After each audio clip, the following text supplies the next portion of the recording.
예, 이번 사태를 계기로 정부가 모든 공직자의 재산 등록을 의무화하는 방안을 추진하겠다고 밝혔습니다. 앞서 이 문제로 공직사회가 술렁이고 있다는 보도해드렸는데 그렇다면 어디까지 강제하겠다는 것인지 그 수는 또 얼마나 되는지 부작용은 없겠는지 따져보겠습니다.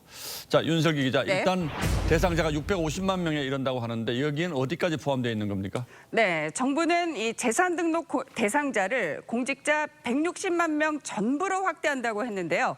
본인뿐 아니라 공직자윤리법에 따라 배우자와 직계 존비속도 재산 등록 대상자가 됩니다. 예. 즉 4인 가족 기준으로 이 재산 등록 대상자는 650만 명에 육박할 수도 있습니다.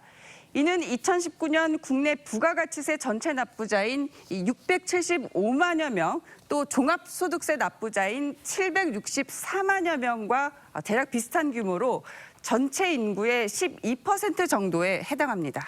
자, 그러니까 인구 10명 가운데 1명꼴로 재산을 다 들여다보겠다는 건데 이게 가능하다면 웬만한 투기는 다 잡을 수 있지 않겠습니까? 그런데 엄청난 숫자이긴 하지만 꼭 그렇게 볼 수만은 없습니다.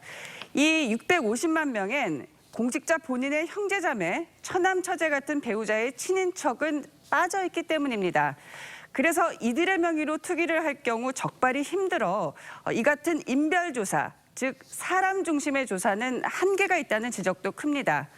홍남기 경제부총리도 이 문제를 지적하면서 땅 중심으로 투기자를 찾는 조사를 함께 진행하겠다고 했습니다. 예, 일단 이 정도를 다 조사하려면 행정력도 어마어마하게 필요할 텐데 이게 현실적으로 가능하겠습니까? 네, 일단 이 재산 등록 공직자만 23만 명에서 160만 명으로 7배 가까이 늘면서 이 담당 기관도 인사처에서 이 공직자들의 모든 소속 기관으로 확대됩니다.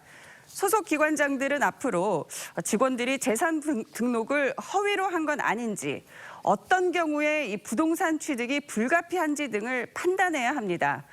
경찰과 국세청 역시 앞으로 신설될 이 공직자 재산 집중 심사단에 직원을 파견하게 돼 업무가 늘게 되죠. 워낙 규모가 커서 실효성은 좀 더 지켜봐야겠습니다만 어쨌든 투기를 절대 용납하지 않겠다는 메시지는 분명하군요. 그렇습니다.